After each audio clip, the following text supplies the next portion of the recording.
Hey guys, welcome back to my channel. It's another episode na naman and this time it's going to be different because we'll be leaving Taipei.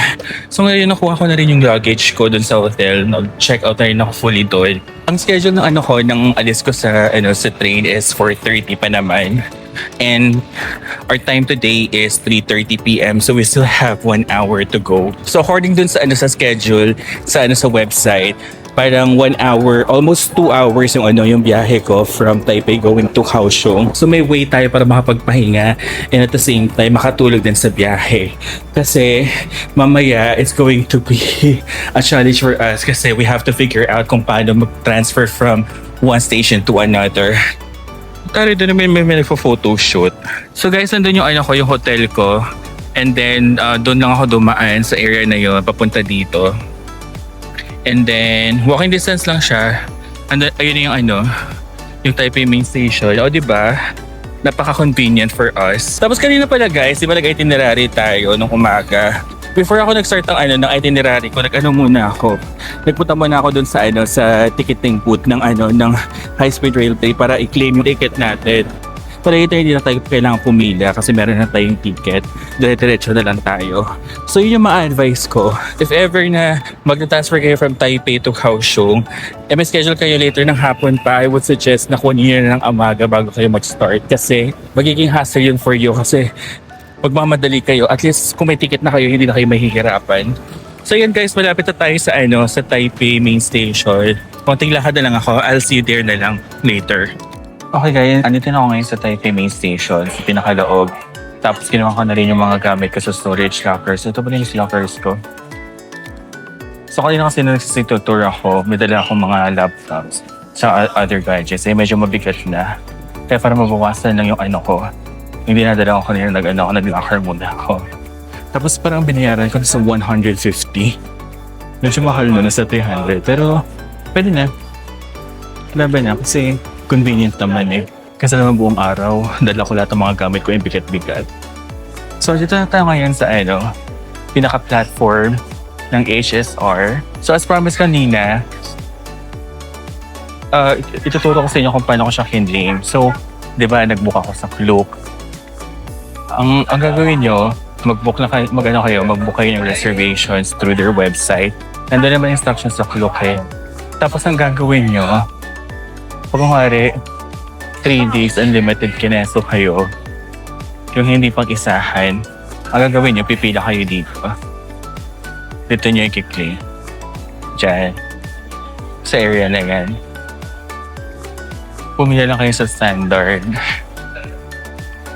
Tapos, sabihin nyo lang yung order number nyo, pati yung passport yung ibigay nyo lang. Tapos, ibibigay na yung ticket after. Ito yung lagay sa haba ng pila. So, para maiwasan nyo yung haba ng pila, kung nyo na agad na maaga. So, andito na yung HCR train sa B1. So, dito tayo lilipat. Tapos approach mo lang si Kuya, pakita mo lang yung ticket mo sa kanya. This way, go down, and the left hand side. This way, 1B. 1B? Yeah. Sheshe. Ayan, go down daw tayo. Tapos 1B. Baba tayo dito. 等单场向您喊一个提票业务广菜，是有从两帕想多提多听跟检查是非常好。Ladies and gentlemen, Puti nakabol tayo. wait is now Kasi pinis na yung nalakad, nakakaloka. and will depart at 6:89 to seats. May 1611 daw. So ito pala guys yung ticket na binigay sa akin ng yung ticket booth kanina. Yan, Taiwan High Speed Rail Pass for 3 days. Kasi 3 days lang naman ako dito. Buko na kasi yung yung 5 rides na na kailangan ko for this trip. At nakalagay na rin dyan. So yan ang papakita mo. So nakalagay na rin dyan yung yung car seat, ganyan ba, and all. So sabi ni Kuya, kailangan na dito tayo sa platform 1B. Ayan, kasi papuntang Zuying. Ayun 0145. Ayun, nakita ko na 045 1631. So yun. So dito tayo. 方至一至抓取上地车。 Liwan. 快。 Sa'yo ka tagal pa naman, ba't ako nandito? Beres ako, sakay na ako sa train. So, mga 2 hours pa to. Bago tayo makarating dun sa Zwiying Station. Papahinga na lang ako siguro, tapos kita na tayo dun. I'll see you later, guys. Hi guys! So finally, after 2 hours, nakarating na tayo sa house show. And look at this place, guys. Ang ganda ng station. Hindi ko alam kung paano ako lalabas kasi iba kasi yung yung ticket ko eh. Naka-unlimited 3 days pass ako sa high-speed rail. Pero tatay na natin ipakita yung binigay sa atin kanina ng ticket booth. Dito kay ate kasi parang may pinapakita sila. Kasi yun guys, pinapakita rin nila kay ate. So yun nga guys, pinakita ko lang yung ticket tapos pinalabas na ako ni ate. So gano'n lang pala. Mabilis lang. So guys, paglabas mo dito, may Starbucks na. Parang gusto ko yung magkape. Kaso baka hindi ako makatulog ng buong gabi. Ay ano to? Ang toro na separate yung yung lagay ng Starbucks. Diba sa natatakot na mawala to? Pero ang cute ng ng mga bote.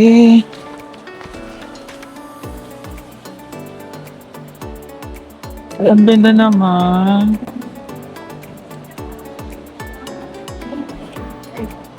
Asa Capricorn. Ang ganda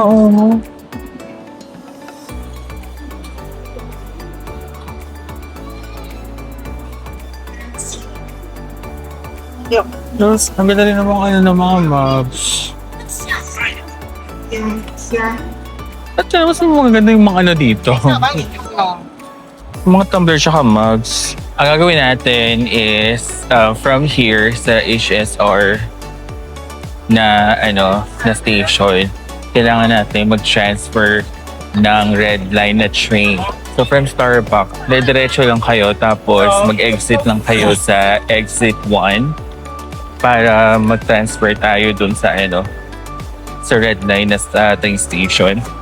Tapos, pag nakasakay na tayo, ang way natin is papuntang Formosa.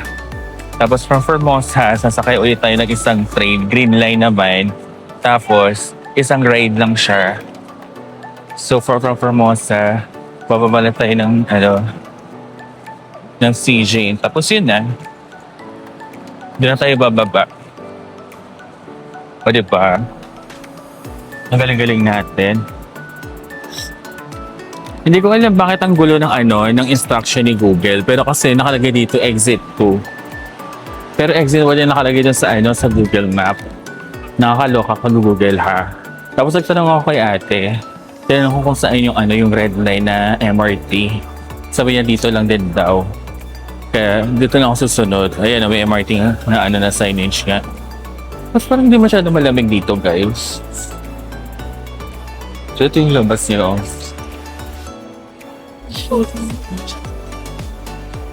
From exit 2, bababa ka dito. Sinapin mo lang yung signage ng MRT. So yun yung gagawin natin. Ano to? Mall? Rainbow Plaza. O nga, parang mall. So yun kung gusto mo mag-taxi. Pero, mag-taxi na lang ba tayo para mas mabilis? Pero kasi gusto kong ma-challenge yung sarili ko. Gusto kong i-prove sa sarili ko na kaya ko.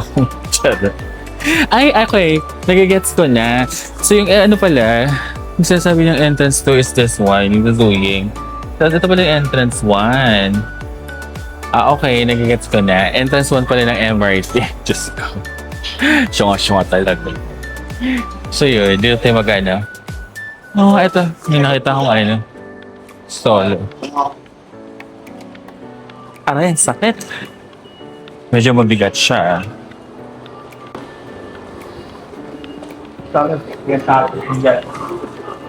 Ayan, so bababa ka dito sa sa entrance na 1. So tama pala sa Google, sorry naman. Ginudge ko agad si Google. So entrance pala ng 1 is ng MRT. So kailangan mo lang Kailangan mo nang lumabas. Go away pa. Ang kanina amoy ko, ang bango. Amoy tinapay na naman. Parang ano, yung tinapay na may butter. Tapos ito na siya, MRT ticketing platform. May Luisa Coffee. Alam mo lang ko nakikita to sa sa Taipei, may Luisa Coffee. Tayo natin yung one of these days, kung may nakita tayo. Ay, ang ganda naman. Ang cute daw yung bata. Ay, ang cute! Pwede kayong ano dito, yung easy card. Hindi ko pwede naman. Tayo na lang natin. Mas marami yung mga pilihan dito. In fairness, malaki yung ano nila ha. Yung MRT nila dito. Check na natin kung magkano na lang yung balance natin.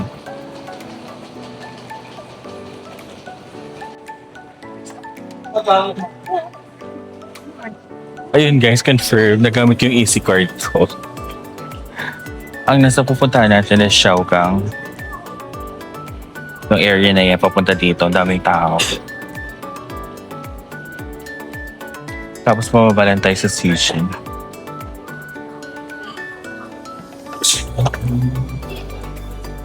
Ang daming tao. Kala ko chill lang dito, hindi pala. Hi guys, nandito tayo sa Formosa Boulevard Destination sa Red Line. Tapos ang next na gagawin natin is mag-transfer din tayo ng Orange Line going to Hamsen. So, ang nakalagay dito ng arrow, ito, follow lang natin to Hamsen. So dito, sa kaliwa, dito tayo dumaan. 你好不等，让神灯动不安居，快来前 Ano pa yung napansin ko dito? Ang daming cute na yung mga nakakasabay ako sa MRT.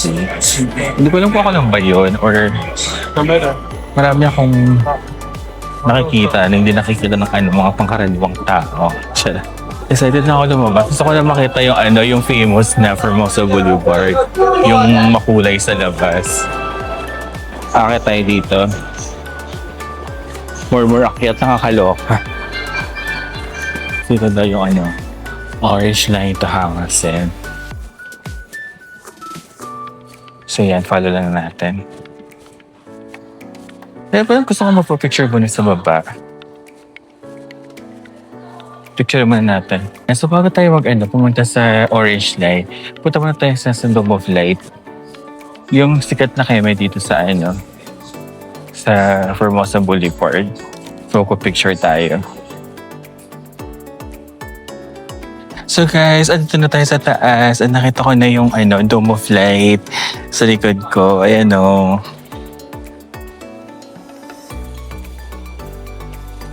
In fairness, maganda siya. Akala ko nasa labas siya. Hindi pala. Nasa loob pa rin pala siya. Ang ganda. Parang gusto ko magpa-picture. Pag-picture kaya ako. Ay, nakapag-picture na tayo, guys.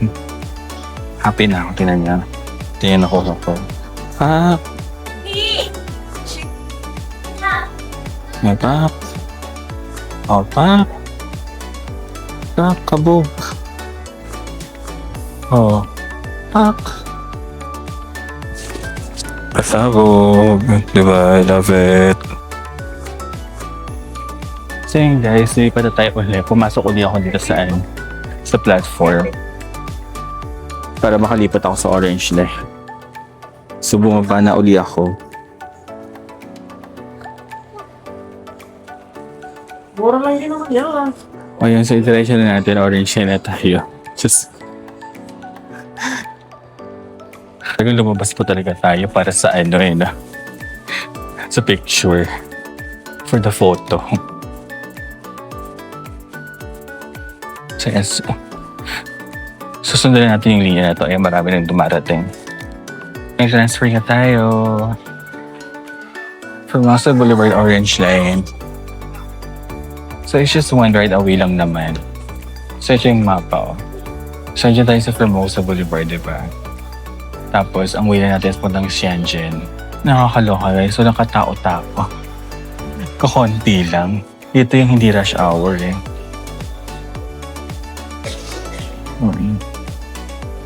Okay guys, so after a couple of years, after one ride, nakababa na rin tayo dito sa station natin. 7 o'clock pa lang, pero wala na tao dito. Nakakaloka. Parang mag-isa lang ako naglalakad, as in literal, konti lang yung lumalabas at pumapasok. So nagtanong ako kay kuya. Sabi ni kuya, kailangan daw mag-exit ako sa 1. So yung ginagawa natin. Sinundan ko lang to. So ito kasi yung nandito tayo ngayon. Tapos kailangan exit. You're here. Ayan, exit 1. Tapos kailangan natin pumunta ng... Ito pala, Guide Hotel. Ayan siya. So dyan tayo. So sabi ni Google, 7 minutes na daw yung walking distance ng hotel dito sa MRT. So yun yung gagawin natin. Magwa-walk tayo. O diba, nakakatuwa kasi hindi tayo nag-taxi, hindi tayo nag-Uber, lang tayo, nag-MRT. Pero na-achieve naman natin. Ang pinaka-feedback ko lang talaga dito is kailangan mong lumabas sa Formosa Boulevard. Tapos kailangan mong bumalik ulit. At kailangan mong mag-tap para lang makasakay ka ng ng one station. Sobrang dali lang niya, hindi ka maliligaw. At parang umuulan pa nga dahil. Hala, paano yan? Umuulan. Gusto ko pa naman lumabas sana. Pero grabe yung vibes ito guys. Ang tahimik na. Tingnan mo. Ito yung labas na niya. Tapos doon ata tayo dadaan. Ang alam ko ha, ito Starbucks. Nakita ko na yung Starbucks. Tapos mababalan tayo. So pag mga ganito umuulan guys, dahan-dahan kayo ha. Konting ingat. Wait lang, ba't wala namang kasing dito, bakala. Para sa luggage. Pahirapan. O ayan. Punta lang ilang steps lang yun. So nakita ko na yung Starbucks. Ito yung Starbucks. Ito siya. So ang gagawin na natin is kailangan natin kumanan. Pag ganyan. So doon tayo dadaan. Iba yung level ng ng katahimikan ng lugar na to. Tapos umuulan-ulan pa. Parang okay din naman yung yung weather. Kahit 22 degrees, medyo malamig pa rin siya. So mararamdaman mo pa rin yung yung lamig ng simoy ng hangin. Hindi natin alam kung kakayanan ba natin lumabas mamaya. Kasi ako gusto kong lumabas pa. Magpapahinga lang ako tapos tayo. Mag-night market tayo. Kasi sayang din naman ilang araw lang naman tayo dito. Kaya gusto ko sulitin na. Kasi malapit na tayo sa pinaka-corner. Tapos kakaliwa ulit tayo. Ang dulas ng dito, ng floor. Pero honestly guys, gusto ko yung vibes dito kasi chill lang din. Kung chill sa Taiwan, mas chill dito. Hindi crowded, hindi rin nakaka-stress. Kasi wala kang masyadong nakikitang tao. Unless pupunta ka ng mga MRT station ay marami talaga doon. Pero pag mga ganito mga street lang, halos wala ng tao. Kala mo madaling araw sa Pilipinas. Kasi di ba ganito yung vibe sa Pilipinas pag madaling araw, yung wala ng tao. Tapos siguro konting pahinga lang tayong gagawin natin. Tapos hanap tayo ng pwede makainan kasi gutom na ako. I've realized na hindi pala tayo kumain ng lunch. Ang huling kain natin is yung breakfast pa. Nakakaloka. Anong oras ako nag-breakfast? 5:00 ng umaga. So, yun yung una nating ipa-priority. So after natin mag-check-in, pahinga lang ng konti, maliligo lang, mag-freshen up, and then lalabas, hanap tayo ng foodang. Kailangan priority yung pagkain. Kailangan natin maraming energy tonight kasi kailangan natin lumabas. Bilisan lang natin ng konti kasi medyo umuulan na. Actually, hindi medyo. Umuulan na talaga. Punta lang malapit na tayo. Ayan. Sana mabilis lang yung waiting time ng tatawid.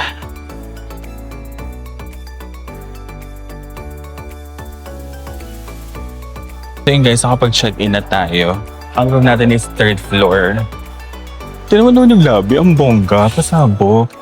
Alam mo, in fairness good job ako dito ngayon. Kasi kung gaano kaluma yung hotel natin doon sa sa Taipei, ganito na makabongga yung hotel natin dito sa Kaohsiung, in fairness. O tara na, akita tayo sa third floor. Nandito yung elevator. Ayan. Pasok tayo, guys. Hi! Third floor. Hi, guys! Grabe, nakakapagod yung ginawa natin, Yung galing pa tayo sa itinerary sa Taipei. Ang dami natin pinuntahan. Tapos transfer pa tayo from train. Tapos mag-check-in tayo ngayong Caloocan. So ito na. Hanapin na natin yung room natin. So ang room natin is 334. So hanapin lang natin. So ang tanong, sa dulo na naman ba tayo? Charot. Sa dulo na naman ba? Or sa dulo? Oh my God! Bakala, nakakaloka. Dulo na naman tayo. Diyos ko! Lagi to. Alam mo, lagi ganito. Lagi ako nasa dulo. Lahat ng napuntahan kong kanto, nasa dulo ako lagi. Oh my God, may something talaga. May something talaga sa akin. Kung bakit nasa dulo ako lagi. Ay no, dulo na naman. Tapos exit. O sige, natin. Ganyan na ba kayo? Yan na natin. Mag-start na tayo ng room tour. Okay, let's go in 3, 2, 1. Sawadika! Charot. Ay! In fairness, okay lang. Wait nga. In fairness, malaki yung room ko, Ay, ang ganda. Uy, carry na to. In fairness. Ang bongga. I believe in me, yes. Diba, lakas makamot-mot. Tapos George kayo dyan, charot. So pag enter mo, ang una mo makikita is merong cabinet. Which is super love kasi marami tayong gamit at dala. So kailangan natin ng maraming cabinet. Ayan. Tapos meron ditong locker, tapos may sleepers. Alam mo, napansin ko sa sa Taipei, hindi tayo binigyan ng sleepers. Dito binigyan tayo. So, perfect. Tapos, ayan, meron tayong little coffee area here. Tapos, feeling ko ito yung ref. See? Tama ako, may ref nga. Tapos, ayan, may mga storage din dyan na pwede mong paglagyan. Tapos, ayan, may pa-coffee na si Mayor. Tapos, may pa-tubig. Tapos ito yung working area mo. So dito ko ilalagay yung yung laptop ko siguro. So kung meron kang dalang mga mga anek-anek na mga figurines or yung mga banga nyo sa bahay, dinala nyo dito sa trip nyo. Charot. Diyan mo ilagay. O, diba? Perfect. Pwede ko ilagay dyan yung yung mga pang makeup ko kineme. Tapos may TV dito. In fairness, malaki din yung TV. Ayan Tapos may paano dito. May paspanok tayo dito, pasabog. Tapos ito ata yung aircon nila. Yung aircon nila yung parang sa Japan, yung pataas na pag ganon. Yung imbis na pababa, pataas yung nila, yung angat ng aircon. Tapos, dito, wala naman ata tayong view dito. Wala tayong view, hindi maganda yung view natin. Pero kaya lang, hindi natin kailangan yan. Ang kailangan natin is yung maayos na kama. O diba? Ang laki ng kama natin, guys. Tuwang-tuwa ako. Ayan Grabe. Nakakaloka. Punta naman tayo dito sa sa banyo. Ang ganda din ng banyo. Very modern. Ayan. So, may mirror dyan. Tapos, merong towel. Alam mo, very good talaga yung mga hotel na nagpo-provide ng ng blow dryer like this one, Unfortunately, dito walang bathtub. Dun kasi sa natin, sa Sunny Hotel may bathtub, pero dito wala. Pero okay lang, hindi naman natin masyadong ginagamit. Pero gusto ko yung merong pa-shampoo din, tsaka pa-sabon si Mayor dito. Kaya hindi mo na kailangan bumili. Tapos ayan, may pa-shower. Tapos yung ilalagay yung mga toiletries mo. Tapos syempre, yung toilet bowl mo. Tapos, Toroy, may service phone dito. So, pag may emergency ka, pwede kang tumawag from your bathroom. Not bad. Tapos glass yung Ang lakas talaga makamot-mot ng Pero okay na to. Ang laki na to para sa para sa 3 araw na stay. In fairness. So, magkano lang to guys, yung tingnan ko nga. Kalimutan ko ni. Alam ko nasa 8,000 yung binayaran ko eh. So, ang binayaran ko sa sa Klook is 8,199. Aura-aura ka dito oh. Ganyan, pak. Diba? I love it. And gusto ko yung yung eksena ng kakulay ng ko ng jacket ko, yung yung vibes ng ng room na to. So yun lang naman guys, nakapag-check-in na tayo and siguro mag-unpack lang ako. Tapos magpapahinga ng very very light. Tapos mamaya try natin i-priority yung pagde-dinner kasi yun talaga yung importante, yung makakain tayo para may energy tayo later kasi gusto kong pumunta ng night market dito sa sa Kaohsiung. Ang dami pang mga adventure na gagawin natin. So hindi lang basta Kaohsiung yung pupuntahan natin, marami pang lugar. Pero surpresa muna yan. Kung nag-stay ka up until at the very end of this video, maraming salamat. I do really appreciate you and I hope na magkita pa rin tayo sa next adventure trip natin dito sa Taiwan. So until then, I hope you have a great day. Ciao! Xie xie!